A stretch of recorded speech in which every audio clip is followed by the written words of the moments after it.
history of the 1st Division, the Big Red One, begins as far back as the Revolutionary War, when its Battery D of the 5th Field Artillery served under Captain Alexander Hamilton. This battery has the longest record of continuous service of any unit in the United States Army. Its history runs parallel to the history of America. The Fighting First was organized as a division in World War I when it scored the first American victory of the war at Cantigny. In the great battles of Soissons, Saint-Michel, and the Meuse-Argonne, it helped smash the German army and end the war. During World War II, the 1st Division, true to its name, was in the first waves of the invasions of North Africa, Sicily, and Normandy. It smashed across France and Belgium in bloody fighting, was the first to enter Germany, and helped stop the Nazis in the Battle of the Bulge, in the drive to the final victory in Europe. 20 years later, when communist aggression in South Vietnam threatened the peace of Southeast Asia, the first full U.S. Army division sent to meet the challenge was the Big Red One. The Vietnam engagement was to be the longest and in some ways the most arduous of the wars fought by the 1st Division. But as always, the division lived up to its great heritage of valor and success in battle.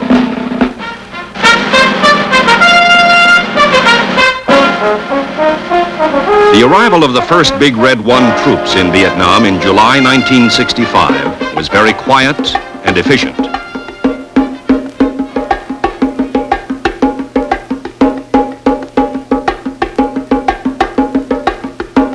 They were moved swiftly off the beach at Cam Ranh Bay and sent to various base camps in the Saigon area. The first task was housekeeping and setting up defense perimeters.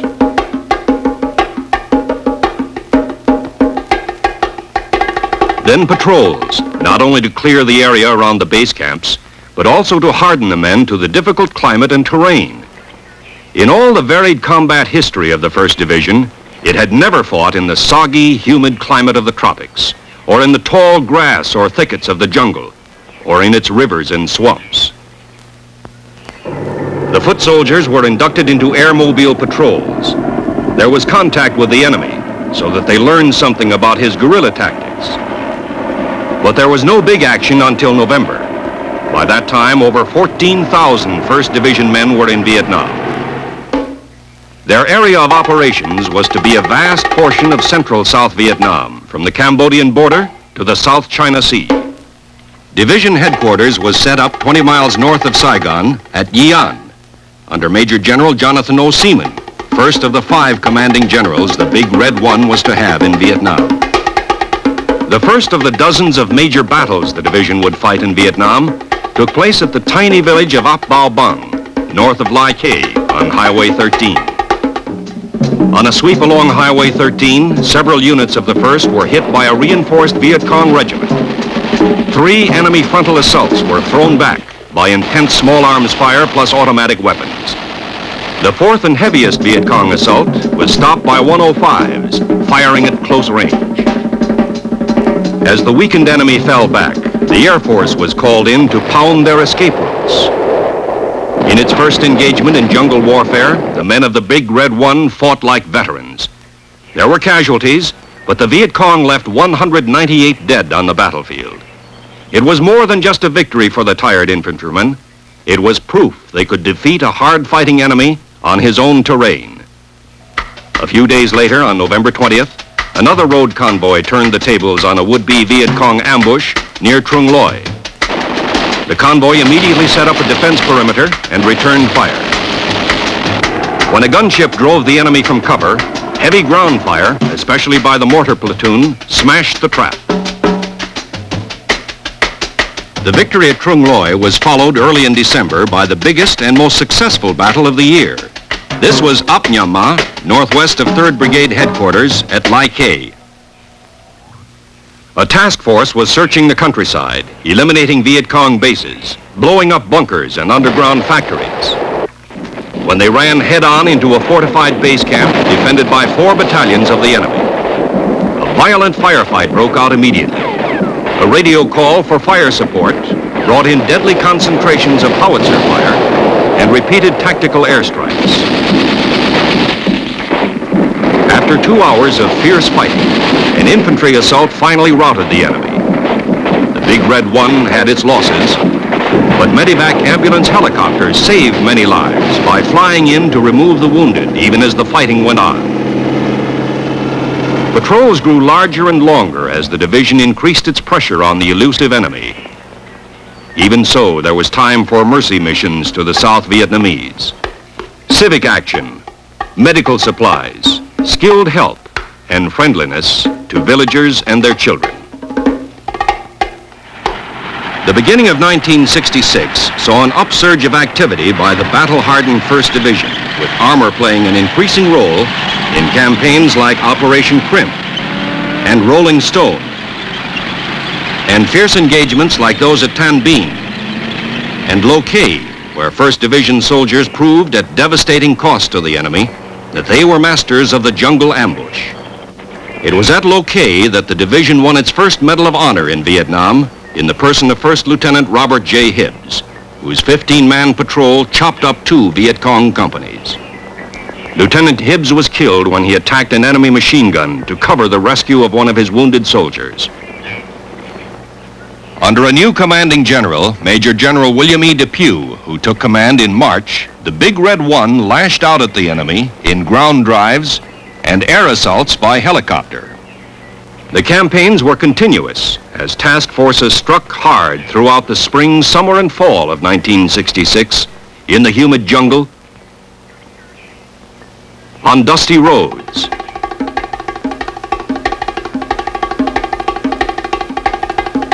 in the vast swampy delta of the Rung Sat Special Zone below Saigon.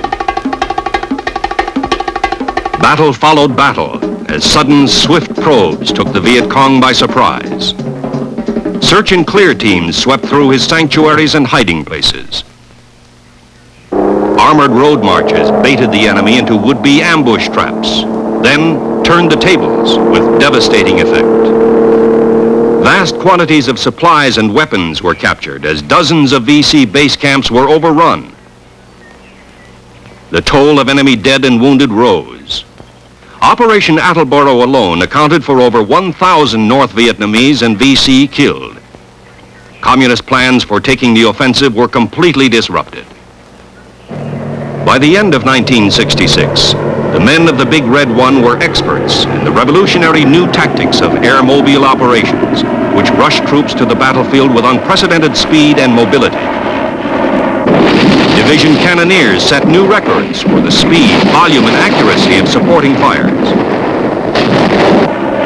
Coordination with aerial support, either by gunships firing rockets or jet fighter bombers, became a highly polished art. Of great benefit were the lessons learned in how to fight the guerrilla and ambush tactics of the enemy. The Battle of the Minh Thanh Road was a striking example.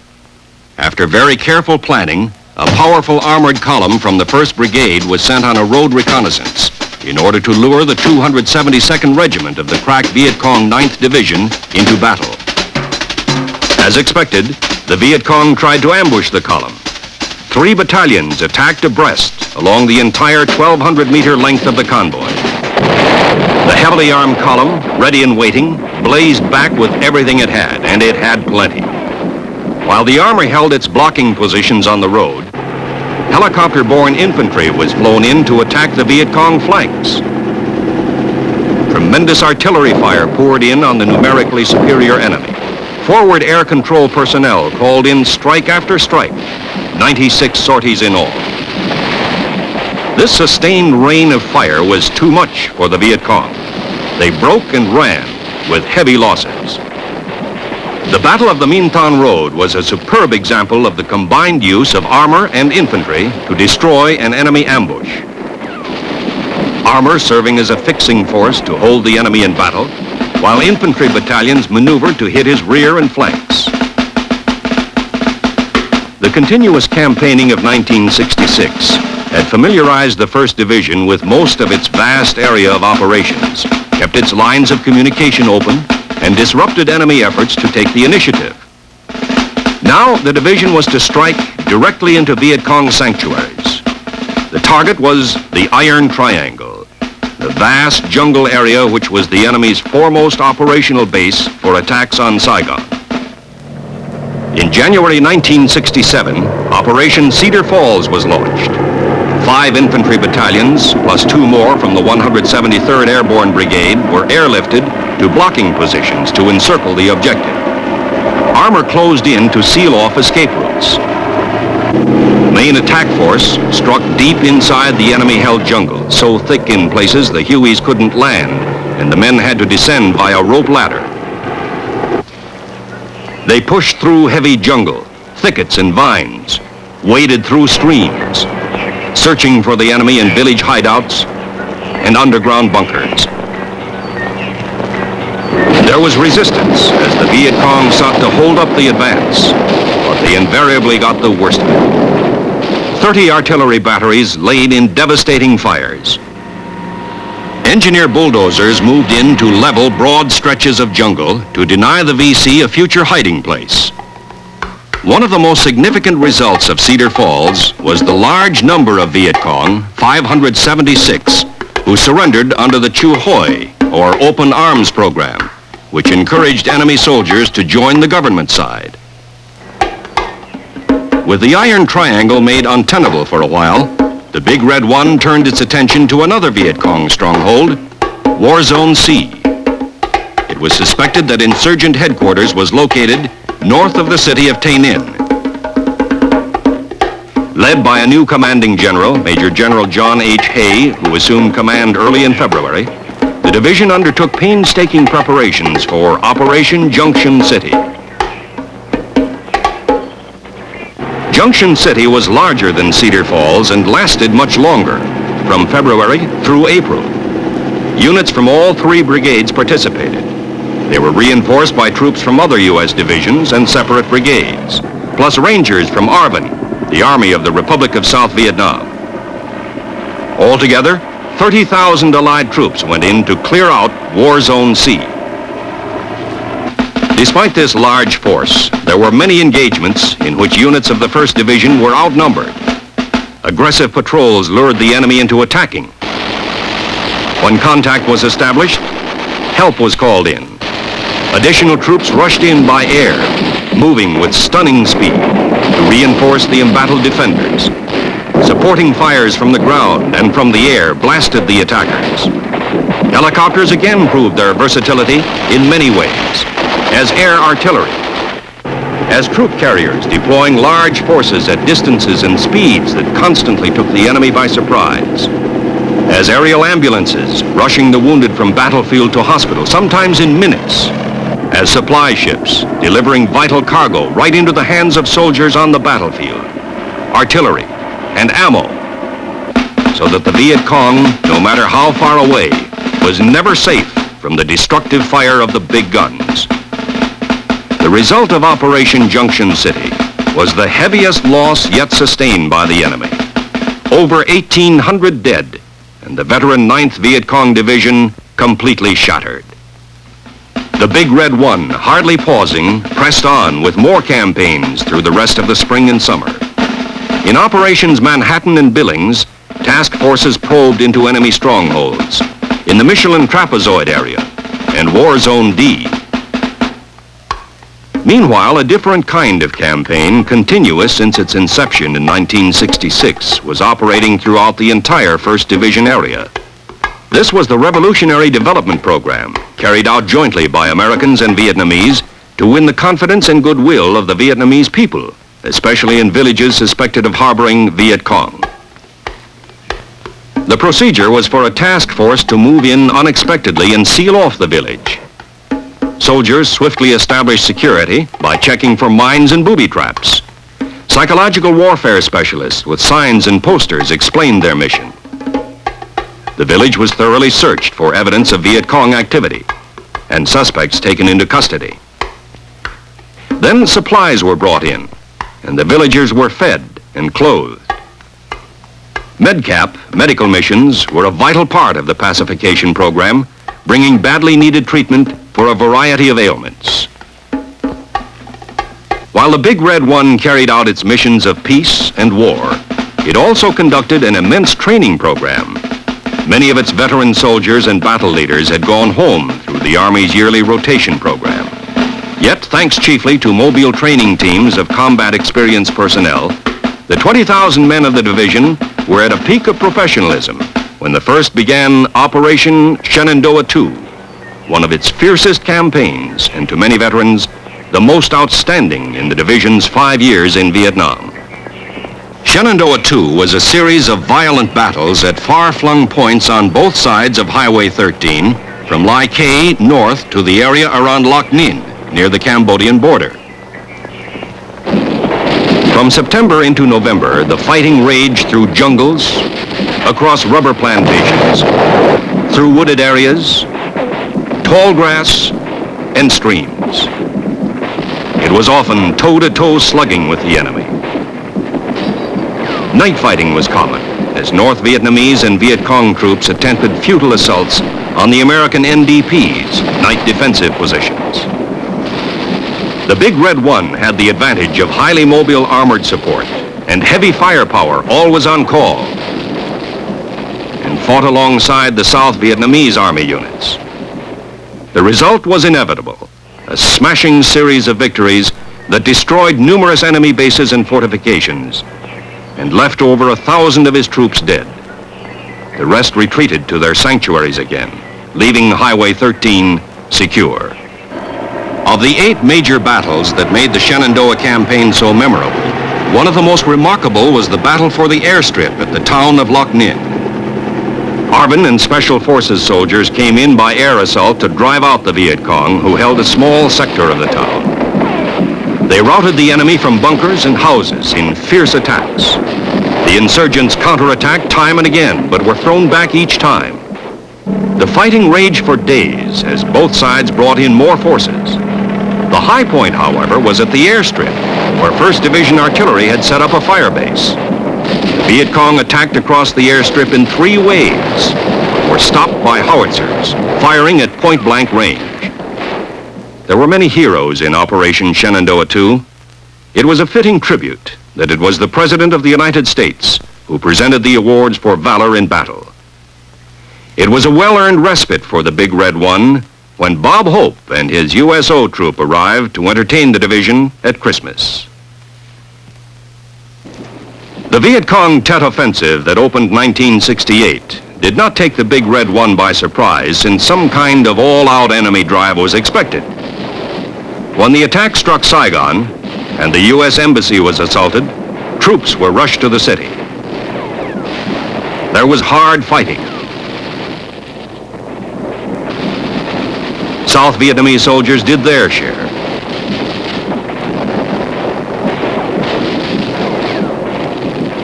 There were casualties and destruction, but the inevitable result was annihilation of the insurgent force. In March, the division resumed its strong offensive tempo under a new leader, Major General Keith L. Ware, famous as a Congressional Medal of Honor winner in World War II. General Ware launched 2 massive campaigns in areas to the north of Saigon and northwest in the Iron Triangle. The first was Operation Vietcong, translated as Resolve to Win. The second was Operation Tong Ton, which meant certain victory. The objective of these aggressive campaigns was to smash the enemy's war potential on a vast scale, kill his troops, destroy his base camps and supply dumps, interdict his supply trails and his routes for infiltration, and retreat. The result was a stunning success. Vast quantities of arms and materiel were found in weapons caches or were seized from the enemy, who lost over 2,000 killed. General Ware also initiated Operation Giant Swamp, in which a new tactical concept was applied to the Rome plow, a standard tractor with a special cutting edge for jungle clearing. Hitherto, the Rome plow had been used with great effectiveness to clear large jungle areas used as enemy sanctuaries. In Giant Swath, land-clearing teams used the plow to slice a network of wide trails through 11,000 acres of jungle. Instead of trying to clear the whole vast area, they divided it into many small subdivisions. The Vietcong camps, hidden in the jungle, were now highly vulnerable to reconnaissance in force operations and to air assault. Another notable move made by General Ware was to step up night ambush patrols so that almost every unit in the division was engaged. This tactic had a devastating effect on the enemy, who had always considered themselves masters of infiltration and attack under cover of darkness. On September 13th, however, the division suffered a heavy blow. General Ware was flying over Loc Ninh, observing a successful counterattack against insurgent efforts to overrun the town for the fourth time. The general's command helicopter was shot down by ground fire. All aboard were killed. He was the fourth American general to be killed in Vietnam. The assistant division commander, Major General Orwin C. Talbot, immediately assumed command of the 1st, and the drive continued. There was frequent contact with the enemy as strong forces pushed north, carrying out Phase 2 of Operation Certain Victory. Vietcong resistance was strong, and there was hard fighting as 1st Divisioners conducted several spoiling actions, destroying enemy camps and heavily built bunkers with intense fires supported by artillery.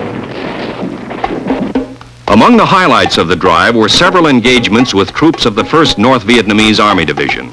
These took place immediately across the border from Cambodia's Fishhook area. The Big Red One had established several fire support patrol bases in the area. They were placed astride a main infiltration route used by the North Vietnamese invaders. NVA troops hurled themselves fiercely at the fire bases in repeated night attacks and met devastating fires. They were brave, but the results were always the same: failure. Many dead. A sidelight of all Big Red One campaigns was the continuing effort to help the South Vietnamese in nation building, working with these ARVN allies in the Revolutionary Development Program. Each village was first made secure by searching it thoroughly for traces of Viet Cong. Leaflets were used extensively to encourage defections to the government side. Civic action programs were put into operation to help the villagers, feeding them, attending to their medical and dental needs.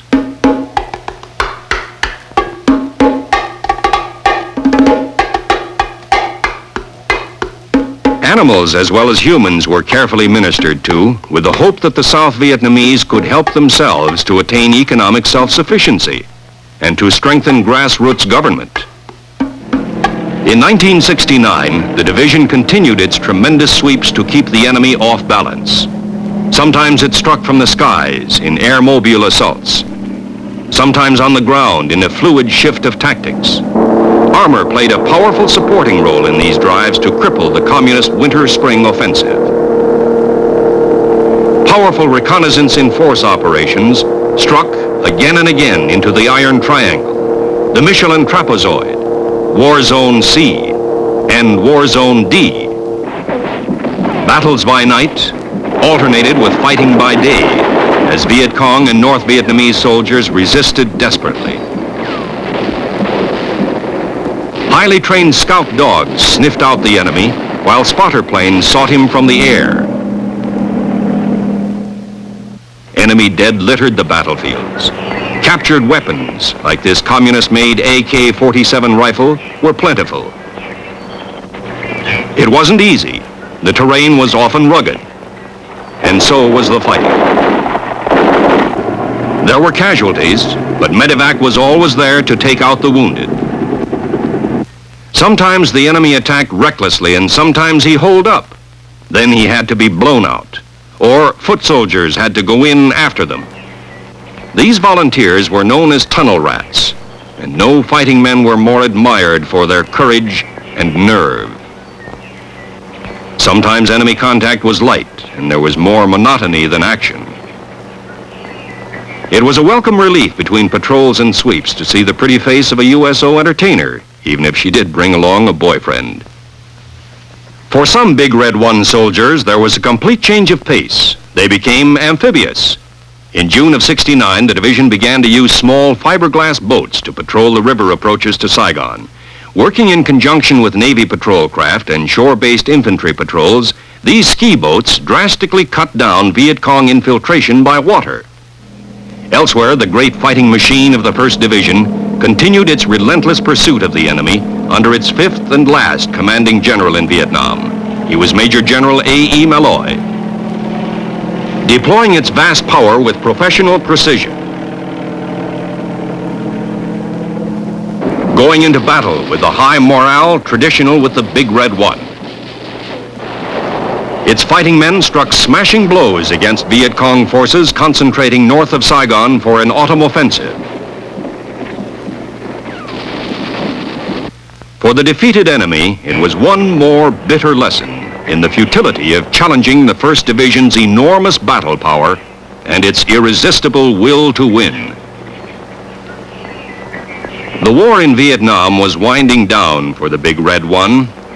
Early in 1970, it made its last sweep.